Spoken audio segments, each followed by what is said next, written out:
Olá pessoal, estamos de volta. Bom dia, boa tarde, boa noite. Não sei que horas você está assistindo essa aula. Né? Na aula passada a gente estava falando um pouquinho, né, sobre controle de gases, controle de vazamento, né, essas questões todas que a gente tem. E a gente parou basicamente nesse vídeo aqui, né, que eu mostrei para vocês. Vou até voltar para ele passar de novo. Cadê o vídeo que não está voltando? Né, que a gente falou por último aqui, né, do controle de vazamento, que a eficiência volumétrica ela pode estar variando de 75% a 10%, né? 75% seria um muito bom, né? 10% seria um sistema de ventilação deficitário, que a gente falou, né, que pode ocorrer grande vazamento de ar, né, grande perda que a gente tem. E isso tudo pode estar sendo causado principalmente por esses problemas aqui relacionados, né? Mas é interessante a gente também analisar outros quesitos específicos que a gente tem no Truamina, né? Então, sempre que possível, as vias aéreas de admissão e de retorno ou grupos de vias aéreas devem ser separados geograficamente, ou seja, com o uso de barreiras, né, que a gente já falou anteriormente, ou, ou por barreiras com no mínimo de interconexões possíveis. Então, a gente deveria separar o máximo possível as entradas, né? Então, a gente pode fazer essas relações, ou então garantir que o ar realmente ele vai fazer um sistema único, né, que ele vai entrar por um lado e sair pelo outro, sem que tenha essa mistura dos gases. Né? E aí a gente tem essas formas de evitar esses problemas. Um pré-requisito é que todas as portas, selos, anteparos, os airlocks e aircrossing devem ser construídos e mantidos em um bom padrão. Né? E isso até está bem relacionado ao que eu falei para vocês, pessoal, por exemplo, de um desmonte bem feito. Né? E agora eu vou falar um pouquinho sobre a necessidade das atividades estarem interconectadas. Né? A gente sabe que a engenharia de minas, todas as engenharias, mas a engenharia de minas como mais específico para a gente, a mineração de forma mais específica, a gente precisa entender que os processos eles têm que ser muito bem ajustados, né? Às vezes eu até brinco em sala de aula, falo azeitado, o pessoal ri. Mas é a palavra do momento mesmo, a gente tem que fazer tudo muito certinho, muito bem ajustadinho para evitar problema. Por exemplo, um desmonte mal feito, né? O desmonte mal feito ele vai influenciar na estabilidade de talude, ele vai influenciar na, nas próprias operações, né? Porque se eu tenho, por exemplo, muitos fragmentos grandes, eu tenho que fazer um desmonte secundário, então eu estou fazendo um retrabalho, estou gastando dinheiro. Se o fragmento ele não é tão grande para o carregamento e transporte, mas ele é grande para a britagem, eu posso estar entupindo o britador, por exemplo. Né? Então a gente tem que entender que isso vai influenciar nas minhas operações. E fora um desmonte que ele não é muito eficiente, ele pode estar influenciando diretamente na minha ventilação. Né? Como eu falei para vocês na última aula, isso pode estar gerando paredes mais rugosas, né? Paredes com aqueles defeitinhos, e isso está influenciando diretamente na sua ventilação. Eu vou tentar. Estava com a folha aqui, já não estou mais. Mas é interessante a gente entender que isso pode estar acontecendo. Certa vez eu vi uma mina que tinha, né, não chegava a ser um choco, mas em vez de ela estar naquele formato abaulado certinho, ela vinha e fazia um dente, né? E esse dente no meio da via influencia diretamente na ventilação. Né? Então ali, né, esses sistemas que a gente tem vão influenciar diretamente a mina. Tá? Então isso aí também vai trazer para a gente um controle, ou pode gerar um controle maior de vazamentos para a gente. Né? Se houver um grande número de anteparos entre um retorno de entrada e o adjacente, o vazamento pode se tornar insustentável, mesmo quando cada anteparo individual é de boa qualidade, porque aí eu vou estar gerando muita perda de carga, né? Muitos anteparos, muitas saídas, como eu falei com vocês no vídeo anterior, por exemplo, do é, falei do labirinto, né? O labirinto torna uma ventilação muito ruim, né? Porque ali a gente começa a ter nessas interconexões aí das vias, a gente começa a ter perdas, porque querendo ou não você está gerando um choque, você está gerando um vazamento ali específico que não vai chegar à ventilação onde você quer exatamente. Né? Isso pode ocorrer em trabalhos que foram desenvolvidos por métodos de câmaras e pilares, é onde a gente mais tem aberturas, na verdade, né? É onde a gente tem mais possibilidade de acontecer esse tipo de problema, e é aí que a gente tem que sempre estar muito atento ao que está acontecendo. Tá bom, pessoal? Então, devemos tomar muito cuidado com isso tudo. Né? A gente já mostrou essa imagem na aula anterior, no vídeo anterior, mas a gente sabe que esse número grande de aberturas aqui, ele pode gerar pra gente muitos problemas, principalmente nessas zonas aqui, né, que eu falei pra vocês. Aqui são zonas de vazamento, o ar não precisava vir pra cá, não tem ninguém trabalhando nesses pontos específicos aqui, né? E aí a gente começa a ter perda da nossa carga, né? O ar vai para onde não deveria, e isso pra gente é bem ruim, tá? Olha um outro exemplo que a gente tem aqui, nesse ponto específico, olha, a setinha está falando o fluxo do ar, né? Por onde o ar vai entrar e por onde ele vai sair. Então aqui, nesse ponto específico aqui, a área está selada, então eu já não estou mais trabalhando nessas frentes de lavra, então não preciso ventilá-lo. Selei essas frentes e o ar ele vai entrar por aqui, né? Tem uma marcação de um air crossing nesse ponto específico, você vai ter mistura de ar limpo e ar sujo, né? Então aqui você tem a tendência do fluxo do ar vir nessa direção, né? O ar vai entrar por um lado e vai sair pelo outro, mas ainda assim eu tenho alguns pontos aqui, né, de perdas, né, que a gente vai gerar nesses pontos específicos que estão aqui representados, tá bom? Então aqui a gente tem uns vazamentos que a gente pode considerar, né? Então a gente tem uma forma também de garantir, né, que essa ventilação ela possa entrar em áreas cegas, em fundo de saco, como gosta-se de dizer nas operações, que aqui a gente tem a ventilação secundária acontecendo, né? E aqui a gente também pode ter esses vazamentos e a gente precisa controlar muito bem eles. O ar ele vai estar entrando pela minha via principal, tá? E aqui uma cortina Bretz que está representada por essa linhazinha, né, tracejada, ela leva o ar para dentro da minha mina, tá? Dentro da minha frente de lavra, frente de trabalho. Aqui você vai ver um Fzinho de fan, o fan em inglês é ventilador, tá? Então esse ventilador ele está empurrando o ar para dentro da mina, tá? E isso faz com que essas operações aqui estejam sempre sendo ventiladas, tá? Então eu estou garantindo com que o ar ele vai ser desviado, parte vai continuar na via principal e parte vai fazer a curva, né?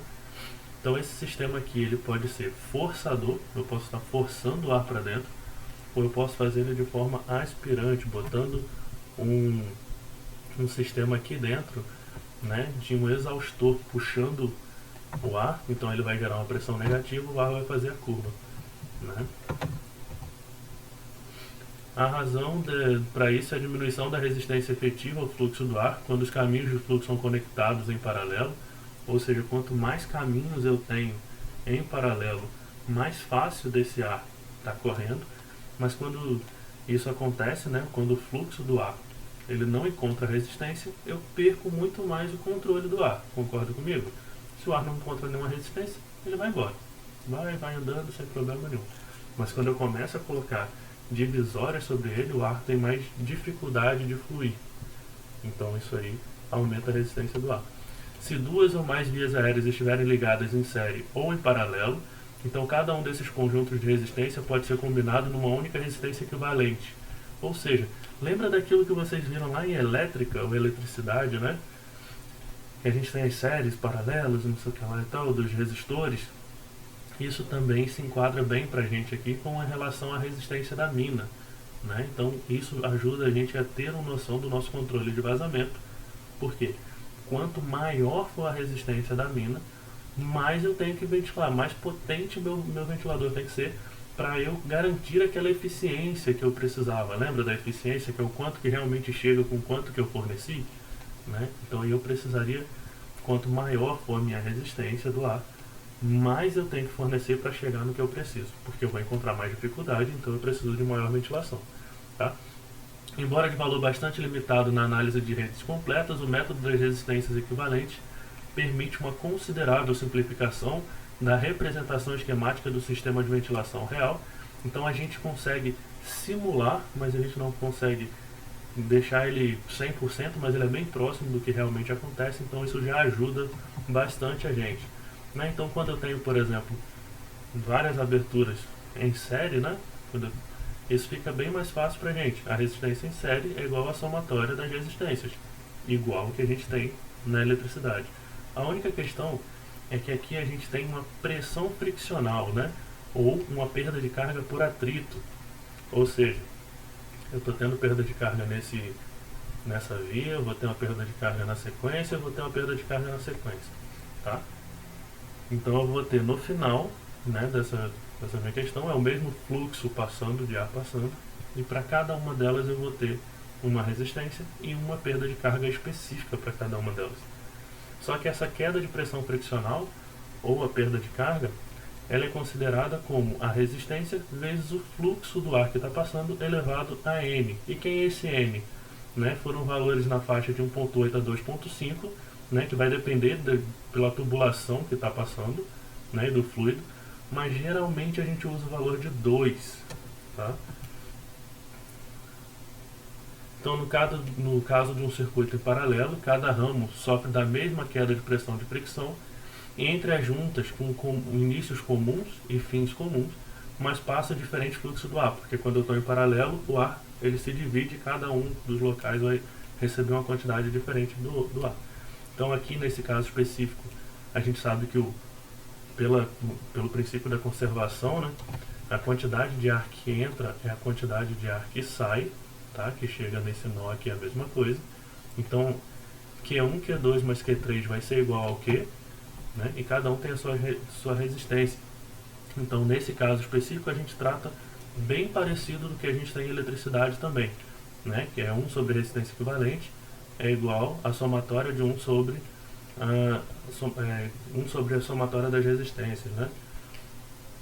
Então aqui nesse caso específico a gente tem bem parecido, só que a nossa pressão friccional a gente tem que lembrar que está elevado a N, né? Na resistência a gente não, na eletricidade a gente não tinha isso, né? Nesse caso específico a gente vai fazer um monte de pontinha, né? Porque a pressão friccional é igual em todos eles, né? Então a gente vai fazer um monte de pontinha específica para que a gente possa chegar à nossa resistência em paralelo, né? Do equivalente em paralelo. E aí a gente vai ver que a resistência equivalente em paralelo é 1 sobre a resistência em paralelo elevado a 1 sobre N, sendo que o N geralmente a gente considera ela como 2, tá?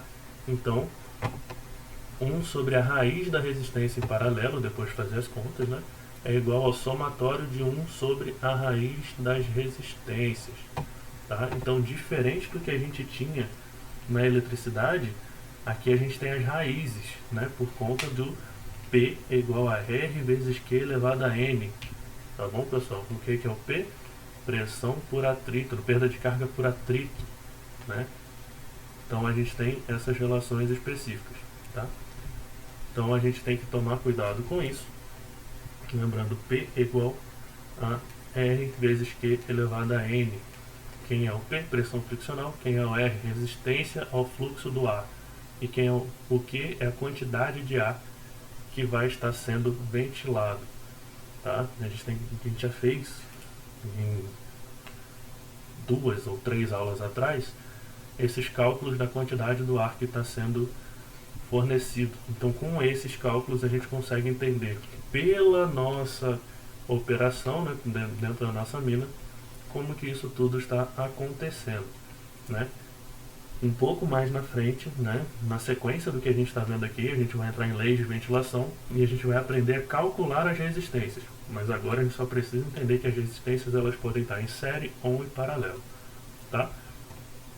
Então isso gera pra gente que 1 sobre a resistência, né, 1 sobre a raiz da resistência em paralelo igual ao somatório de 1 sobre as resistências, tá?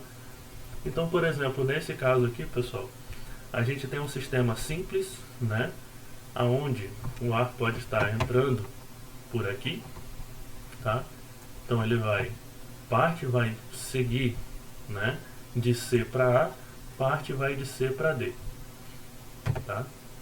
O que vai aqui, o que vai para C, parte vai para B nesse sentido, dando a volta, e parte vai nesse sentido aqui, tá? Mas o que passa nesse sentido aqui, a gente sabe que aí as resistências estarão em paralelo, não é isso? Não, as resistências estarão em série, tá? Então, de A para B, eu tenho a resistência em série, que vai ser a resistência de A. Depois eu vou ter a resistência de A para B, que aí sim, esse sistema todo aqui dentro vai estar em paralelo com 4. Ou seja, eu tenho a resistência de A, que é 1, 2 e 3. E depois eu tenho a resistência para chegar de A até B, eu tenho paralelo, né? Essa resistência equivalente 1 aqui, com a resistência em 4. Tá? Eu vou mostrar isso para vocês aqui, que fica um pouquinho mais fácil. Vamos lá. Como eu estava falando para vocês, então essa parte de cima aqui está em paralelo, certo? Não, ela está em série. Então a resistência em A é a somatória dessas resistências, tá? 0.1, 0.6, 0.1. Então a resistência em A é 0.8, como está descrito aqui, tá? Mas até chegar na resistência em B, então a resistência em A e a resistência 4 estão em paralelo. Então a resistência em B, a gente sabe que é 1 sobre a resistência, né, desse ponto específico que a gente quer, ela vai ser igual a 1 sobre a resistência em A, raiz da resistência em A, mais 1 sobre a raiz da resistência em B. Então a resistência em B, em 4, desculpa. A resistência em B aqui vai ser de 0.1154. Da mesma forma, pessoal, a gente tem aqui a resistência em C, né? Que a resistência em C, ela tem essa parte toda aqui que está em série e ela está em paralelo com a resistência em 7, para a gente chegar à nossa resistência em D. Tá? Então o que a gente vai fazer? A resistência em C, ela é a somatória, né, dessa resistência que está aqui em B, mais a resistência 5, mais a resistência 6. Então isso, todo mundo aqui está em série. Tá? Então esse pessoal todo aqui estando em série, eu vou pegar e vou somar 0,15 com 0,17 mais a resistência equivalente em B. Tá? Só que a resistência, quando eu for colocar aqui a resistência em D, eu tenho uma resistência em 8, uma resistência em 9 e a resistência em D para ser essa resistência do sistema que tem aqui, né? A resistência em D, então eu tenho essa resistência, que eu já calculei, que é a resistência em C, em paralelo com a resistência em 7. Tá? Se vocês olharem aqui, a resistência altíssima. Então isso quer dizer que aqui é praticamente impossível do ar passar, né? A resistência muito alta nesse ponto específico. Então nesse caso a resistência do sistema nesse ponto específico é de 0.298 e a resistência equivalente do sistema todo, ela vai ser 0.298, porque esse sistema aqui embaixo está em série a partir de agora, então é só eu somar todo mundo para que eu possa chegar no resultado final. Tá bom? Ficou claro isso aí para todo mundo? É só a gente lembrar, pessoal. Mesma coisa que a gente fazia na elétrica, tá? A diferença é que a partir de agora a gente tem que tomar um cuidado um pouco maior pelo simples fato de que as nossas operações elas mudam, né? Quando a gente tratava da elétrica, os valores eles eram da resistência equivalente, eles eram sem a raiz. Agora a gente vai trabalhar com a raiz quando a gente estiver trabalhando com resistências em paralelo, tá? É um erro comum dos alunos esquecerem disso, mas a gente precisa entender que a pressão friccional, né, perda de carga por pressão por atrito, né, ela é R vezes Q elevado a N. E quando elas estão em paralelos é a única pressão por atrito, né, perda de carga por atrito que é considerada no sistema. Então por isso que a raiz existe. Tá? Então o N é igual a 2, como eu já tinha falado anteriormente, para vocês não esquecerem. Então nesse caso, é a única diferenciação que a gente tem da elétrica é a raiz. Tá? Então a raiz, não esqueça, ela vai dos dois lados, na resistência equivalente quando está em paralelo e na somatória das resistências. Tá? Fiquem muito atentos a isso, porque é aí que geralmente acontecem os erros. E, para sorte de vocês não vão gostar muito de ouvir isso, isso é questão de prova. tá? Porque isso vai influenciar muita coisa daqui para frente. Isso influencia nas nossas análises do que a gente está fazendo, de como a gente vai ventilar, de como que o sistema está representado. Só para lembrar, a resistência eu não coloquei aqui, tá? Mas ela é em Newton por segundo ao quadrado sobre metro cúbico a oitava, tá? O número é bem esquisitão, tá? Mas é assim que se faz, assim que é a unidade de medida, né? Newton por segundo ao quadrado sobre metro cúbico a oitava, tá? A gente vai ver até em exercícios mais lá pra frente como essa unidade de medida direitinho. Mas só para vocês saberem que ela não é muito convencional, a gente não é muito acostumado a vê-la.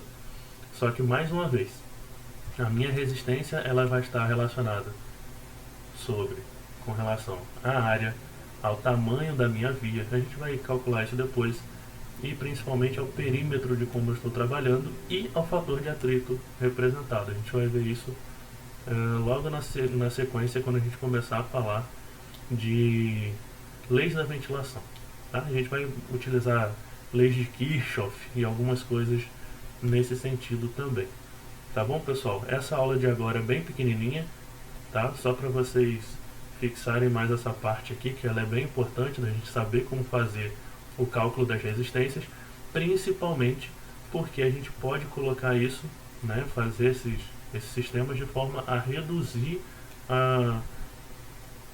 as nossas contas, os nossos cálculos no futuro para como vai vir a nossa ventilação, tá bom? Então isso aqui é uma resistência geral, a gente sabe que tem resistência por choque e por atrito, vocês já viram isso em mecânica dos fluidos, quando eu tenho, por exemplo, essas divisões aqui, né, eu tenho uma perda de carga por essa divisão, mas além de tudo eu tenho perda de carga no choque com os dutos, né, com as paredes de onde o ar está passando. Tá? Então isso influencia também no nosso sistema. Tá ok? Então aqui a gente para essa parte da aula bem pequenininha, bem tranquila. E se vocês não entenderam, ficaram na dúvida, refaçam esse exercício sem os cálculos já aqui. Usem esses cálculos como